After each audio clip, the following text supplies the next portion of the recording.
ចាសួស្តីបងប្អូនទាំងអស់គ្នាថ្ងៃនេះនាងខ្ញុំសូមលើកយកនៅទស្សនៈដ៏ល្អមួយរបស់លោក Robert Jordan ដែលគាត់បានលើកឡើងថាបុរសអាចបំភ្លេចតែមិនអាចលើកលែងទោសចំណែកឯស្ត្រីអាចលើកលែងទោសប៉ុន្តែមិនអាចបំភ្លេចបានឡើយ Men forget but never forgive Women forgive but never forget ចាស់ចំណែកបងប្អូន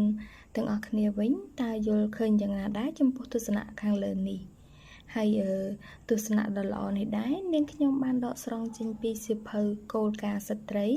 នៅក្នុងចំណុចគោលការណ៍ទី61ហើយប្រសិនបើបងប្អូនចង់អាននៅអត្ថបទល្អៗនិងគោលការណ៍ល្អៗដែល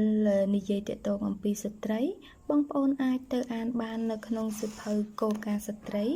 ដែលបានរៀបរៀងនិងបោះពុម្ពផ្សាយដោយគ្រឹះស្ថាន Hardbook